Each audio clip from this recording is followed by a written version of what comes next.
Cuando hablamos de antivirales es el último de los grupos de la unidad 2 y básicamente, claro, tenemos algunos subgrupos farmacológicos. Vamos a tener algunos subgrupos de estos subgrupos farmacológicos. De entrada hay que tener en cuenta que van a estar la mayoría de estos organizados o clasificados en virtud de cuál es el microorganismo que nos permiten cubrir. En este sentido, por ejemplo, podemos hablar de antivirales que son útiles contra la enfermedad por herpes virus, y aunque hay, claro, algunas variaciones en el herpes virus, los vamos a clasificar aquellos que son útiles para el virus herpes simple y para el varicela zoster virus. Todos estos 4 fármacos que se encuentran aquí en cursiva son lo que denominamos análogos de nucleócidos.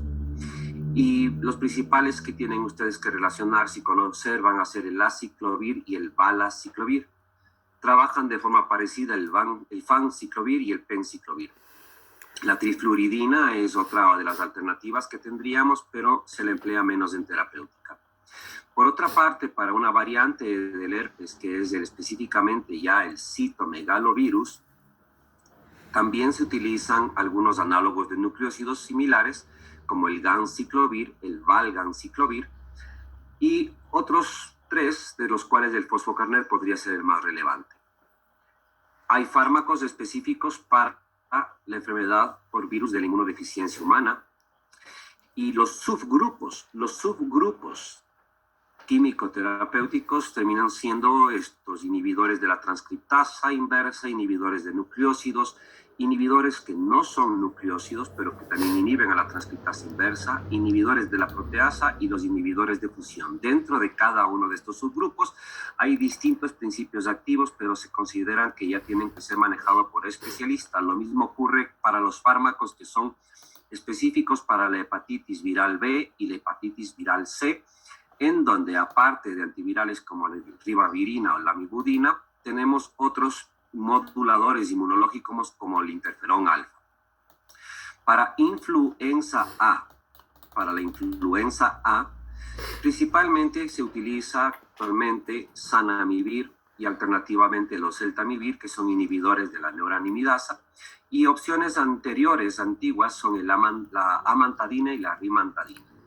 Y de ahí para otros procesos virales tenemos un grupo de distintos interferones, ribavirina, palivizumab, imiquimod. Por ejemplo, se utiliza específicamente para el papiloma virus que da el condiloma acuminado, o en otras palabras, la verruga genital. La clase se va a concentrar en fármacos para herpes virus. De los herpes tenemos, claro, el herpes simple por una parte, que puede ser fácilmente de resolución espontánea, pero un problema suele ser, ya veremos, el herpes orolabial recurrente, y por otra parte tenemos que es el más peligroso posiblemente de todos, que es el herpes genital.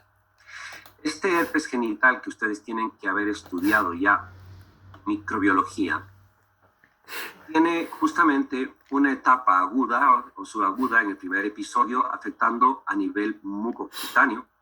Y el problema es que posteriormente puede quedar en un periodo de latencia con distintas reactivaciones.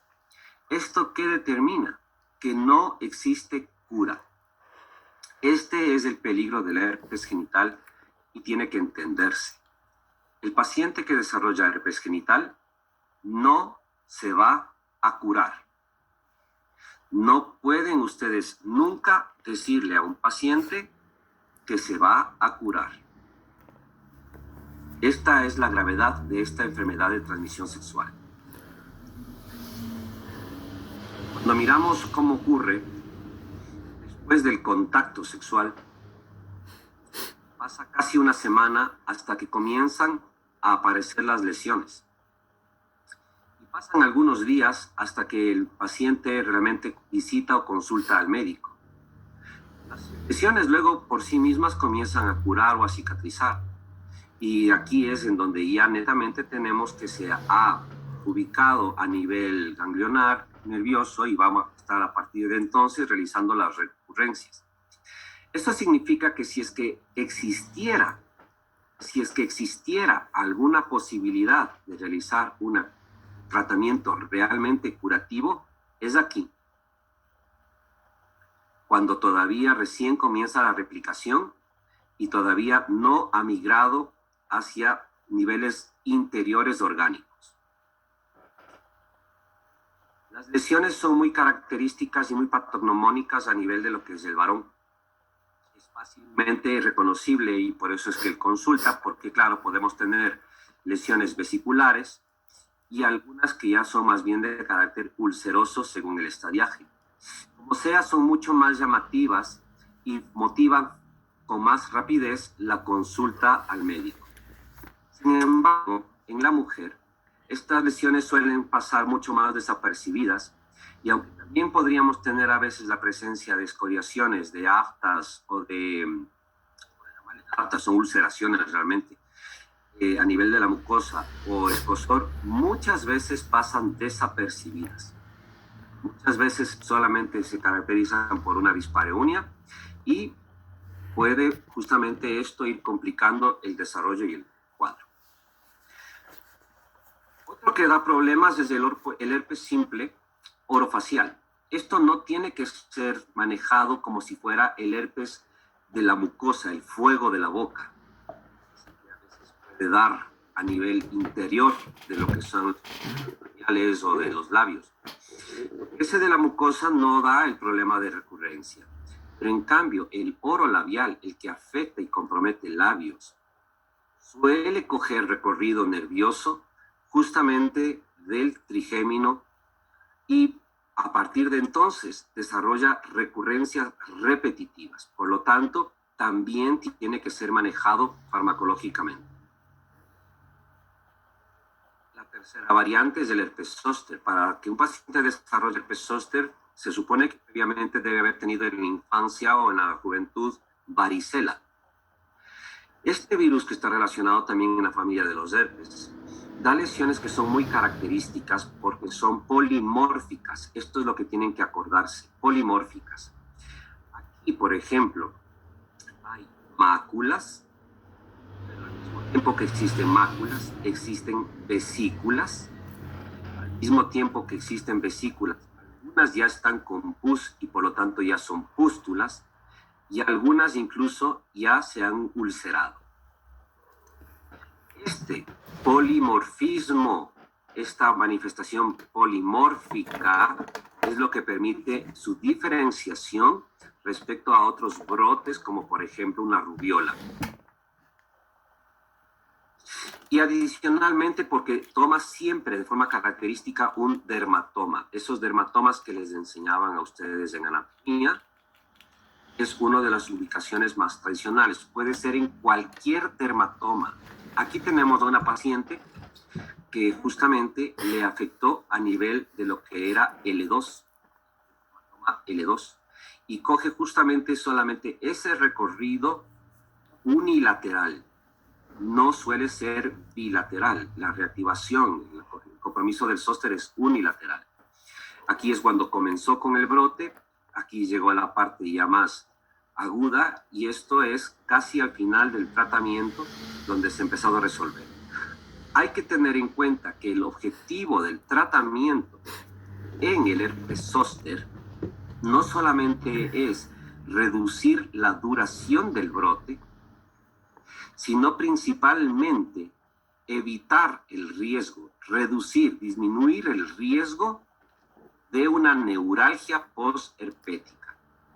Porque una de las situaciones que se va a dar justamente es que el paciente puede llegar a tener un daño a nivel de la fibra nerviosa y queda con un dolor neuropático persistente. De una vez, adelantándome en el tema, porque hablaremos solamente del antiviral, en un paciente con herpes zóster, nunca, jamás corticoides, porque van a inmunosuprimir y van a empeorar las lesiones. Tampoco corticoides tópicos, No. Y para la fase aguda de dolor, exclusivamente analgésicos simples. Los fármacos que se usan para la neuralgia, que estudiaremos el próximo semestre, como la pregabalina, no se tienen que usar en la fase aguda. Son para el paciente que ya se quedó con neuralgia postherpética. Atención y cuidado en esto, que luego hay muchos médicos que mandan mal el antiviral a una dosis equivocada, mandan el fármaco para el dolor neuropático y encima le ponen corticoide y acaban de desgraciarle al paciente. Este es otro herpes zóster, pero que ha cogido justamente C4. El compromiso involucra justamente pabellón auricular con una enorme severidad, un compromiso en cuello. Esta fue una paciente que fue necesario darle el tratamiento mucho más largo. Cuidado aquí, la mayoría de los ensayos clínicos y la recomendación del fabricante es que el tratamiento dure 5 días en el herpes zóster. Sí, conforme a los ensayos clínicos, así debería ser. Sin embargo, a partir de series de casos, trabajos observacionales exclusivamente, se conoce que es preferible hacer un tratamiento largo, prolongado en el herpes zóster. Mientras, ¿qué tiempo tiene que durar? Mientras siguen apareciendo lesiones activas, porque mientras van apareciendo lesiones activas, significa que el virus todavía está en replicación. Y mientras está todavía en replicación, estamos con la enorme probabilidad de que vaya a haber más riesgo de neuralgias posherpéticas, porque se reproduce y avanza a través de la vaina nerviosa. Esto quiero que se acuerden. En los libros, etcétera, van a leer generalmente que el tratamiento solamente es de 5 días. No, chicos. Esto más bien por experiencia. Los pacientes que les estoy mostrando son pacientes míos. Es preferible, para tener menores probabilidades de una neuralgia posherpética, un tratamiento prolongado mientras existen brote agudo de las lesiones. Esta paciente así estaba un mes después del tratamiento, y esto es casi a las 6 semanas, cuando realmente ya no teníamos mayor cantidad de lesiones, y sin embargo de esto quedó justamente con presencia de un poco de neuralgia posherpética, muy leve, que se desapareció a lo largo del siguiente año. Cuando haces el tratamiento del herpes zóster dentro de las primeras 72 horas, el resultado del tratamiento es mejor. Mientras más tardío es en el herpes zóster, más riesgo va a haber.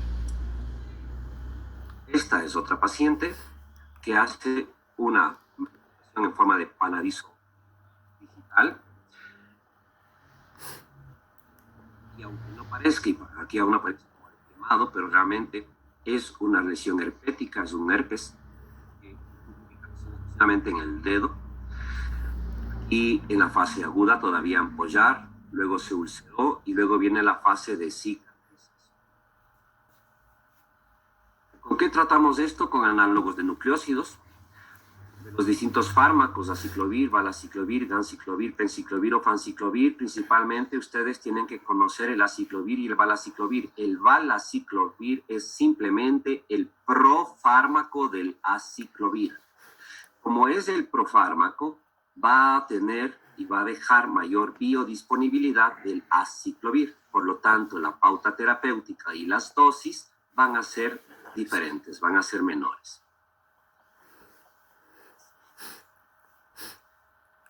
El aciclovir funciona de la siguiente manera, y lo mismo, igualito, lo hacen los demás análogos.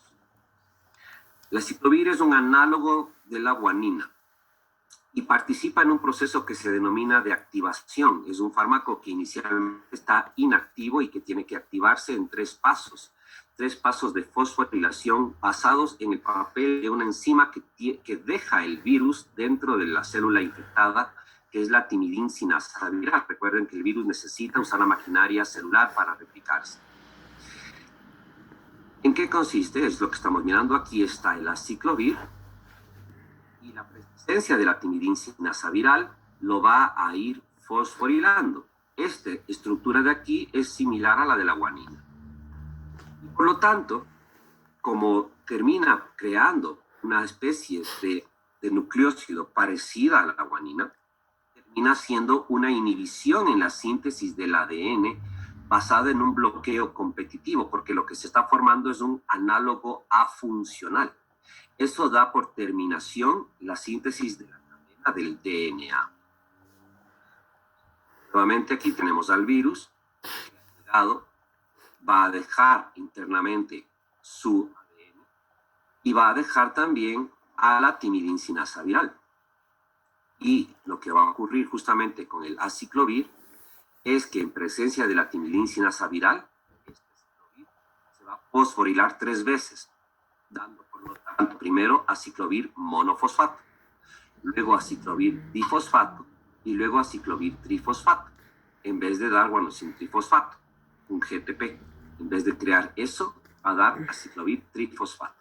Este aciclovir que lo tenemos aquí, trifosfato, como se va a parecer estructuralmente a la guanina, va a condicionar de que sea ubicado, anclado dentro del proceso de síntesis del DNA, pero actuando e interfiriendo con la polimerasa del ADN del virus, dando por lo tanto una inhibición completa en la síntesis. Existe formulación no solamente oral e intravenosa, sino también tópica, pero ojo, entender que el aciclovir tópico no es curativo, solamente sirve para reducir la fuerza del brote a nivel de las lesiones. El tratamiento siempre tiene que ser sistémico en cualquiera de los herpes. ¿Para qué nos puede servir el aciclovir entonces? Para el herpes genital, para el herpes labial y para la encefalitis herpética, porque tenemos formulación intravenosa y la podemos... No es útil para la queratoconjuntivitis herpética. El valaciclovir tiene prácticamente las mismas indicaciones de herpes genital y el herpes labial recurrente, pero no es útil para la encefalitis herpética porque no tenemos formulación intravenosa. Los otros análogos de nucleócidos similares, como el fanciclovir, el ganciclovir o el penciclovir, tienen indicaciones de uso parecidas. Por ejemplo, el penciclovir exclusivamente es para el herpes labial, el fanciclovir exclusivamente para el genital y el labial. Mientras que para la queratoconjuntivitis herpética principalmente se utilizaría gamciclovir o este otro fármaco que decíamos es paralelo al grupo, que es la trifluridina. Este aciclovir tiene una semivida plasmática corta, pero no nos importa esto porque en realidad va a ser metabolizado a nivel intracelular, donde queremos que ejerza su efecto. En pacientes que tienen falla renal crónica se prolonga la semivida plasmática, lo cual tampoco no es un problema, no requiere ajuste de dosis realmente. No es un problema porque vamos a tener más fármaco biodisponible para la infección.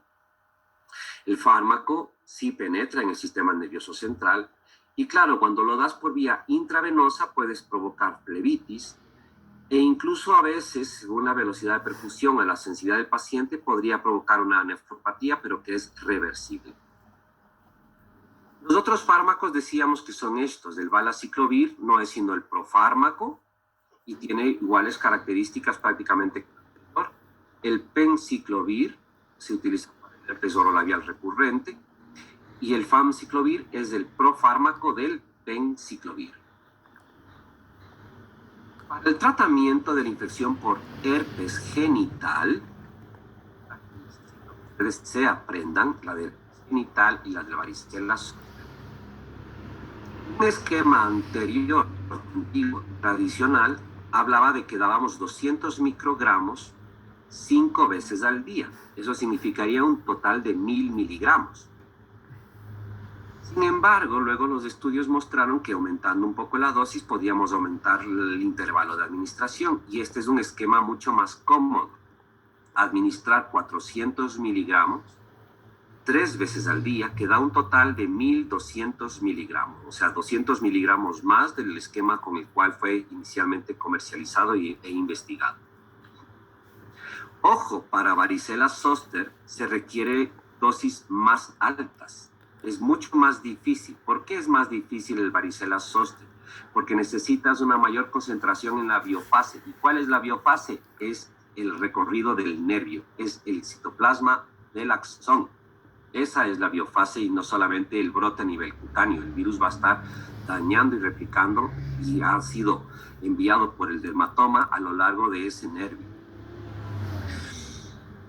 Cuando hacemos esto en la fase aguda, podría haber una disminución del riesgo de brotes frecuentes del herpes genital. Insisto que es muy complicado poder asegurar de que alguien se cure. Y cuando existen las recurrencias, los brotes continuos a lo largo del año, los nuevos brotes del herpes genital, se utiliza prácticamente el mismo esquema, 400 miligramos cada 8 horas, pero cuando la recurrencia es extremadamente frecuente, el tratamiento se vuelve crónico de manera consecutiva por 4 a 6 meses para disminuir esas recurrencias. El valaciclovir en el herpes genital, como da más biodisponibilidad, utilizamos apenas 500 miligramos cada 12 horas. Pero en varicela zoster la dosis es más alta. Son 1000 miligramos cada 8 horas. O sea, 1000 en el día.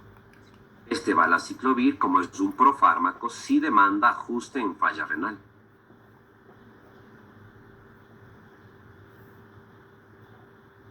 Lo que les manifestaba de la duda, ¿son 5 días, 7 días? No. Hay que hacer justamente el tratamiento en el herpes zóster mientras esté la lesión activa. El valaciclovir es uno de los esquemas más sencillos porque es 1 gramo cada 8 horas. Este es generalmente el que más se utiliza para herpes zóster. Para genital podría utilizarse también aciclovir o valaciclovir, pero generalmente suelen ir por estas tandas.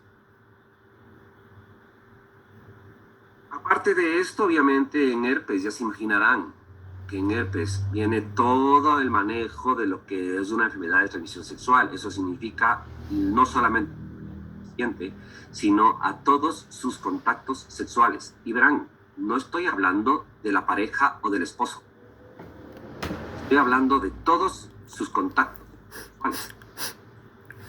Y lo mismo ocurre, por ejemplo, con cándida o con tricomona o con cualquier enfermedad de transmisión sexual. Si ustedes tienen un paciente de estos, y lo van a tener, y solamente tratan a ese paciente, ya lo hicieron incompleto. Tienen que muy tranquilamente conversar con el paciente para que, por favor, también lleve la consulta a sus contactos sexuales, obviamente bajo total reserva. Y después, con cada uno de esos contactos sexuales, tienen que seguir el mismo proceso de sus siguientes contactos sexuales. De lo contrario, el tratamiento y el manejo va a estar incompleto. Tienen que identificar absolutamente a toda la población que pueda estar en riesgo. Y tienen que darle tratamiento a todos los que puedan estar en riesgo.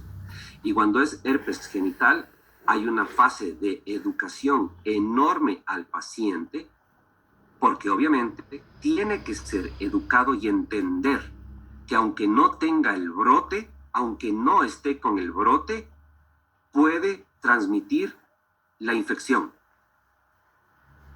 Aunque no tenga el brote genital, puede transmitir la infección. Es un cuadro bastante demoradito de hablar con el paciente. Luego tenemos los fármacos contra la influenza A. Y claro, existen distintas alternativas en el bloqueo de lo que pueden ser de entrada todos los virus, ¿no? Un fármaco antiguo que era la amantadina, por ejemplo, participaba en evitar la pérdida de la cubierta viral. Su eficacia, en definitiva, fue baja. Y hoy día actualmente trabajamos más con inhibidores de la neuranimidasa, que evitan justamente la liberación de los marcados. Estos otros puntos son para otro tipo de virus, ¿no? Por ejemplo, aquí para los inhibidores de la proteasa, aquí, por ejemplo, la rifampicina puede evitar algunos ensamblajes, etcétera, ¿no? Aquí para citomegalovirus. Lo que estábamos mencionando, la amantadina evitará justamente lo que es la pérdida de la cubierta y por lo tanto disminuye la posibilidad de replicación.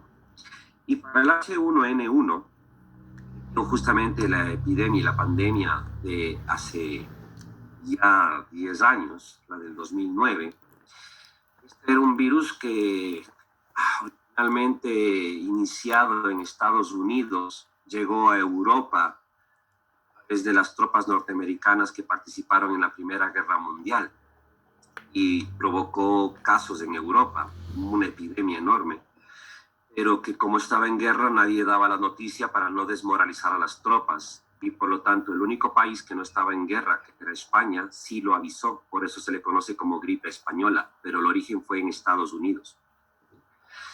Y se caracteriza justamente esta influenza por dar una neumonía viral, muy parecido a lo que nos ocurre ahora con el coronavirus. Una transmisión por vía aérea. Esta es la aspersión que puede ocurrir con cada estornudo de una persona, por eso las recomendaciones que tanto ustedes conocen en esto. Los inhibidores de la neuraminidasa, hemos dicho que lo que van a unirse es justamente con ese pedacito, se llama H1N1 porque la H es la hemaglutinina y la N es la neuraminidasa. Estos componentes que justamente permiten en el virión, estos de aquí, las células para poder justamente ser liberados. Los inhibidores de la neuraminidasa se vinculan con la misma y evitan la liberación del virión. De los fármacos, el oseltamivir se administra por vía oral y es el que tenemos aquí y se utilizaba aquí desde el año 2009 que se a pesar de que ya se sabía que su eficacia clínica apenas era del 50% y todavía tenemos aquí no ha llegado el otro. Mientras tanto que en Europa, cuando hubo pandemia, se utilizaba más bien el zanamivir, un zanamivir que viene en estos comprimidos. Bueno, son aire comprimido y son para inhalación, son dosis para inhalación por vía aérea, lo cual tiene mucho más sentido que por vía oral. Es llegar a nivel respiratorio y tiene un poco más de eficacia.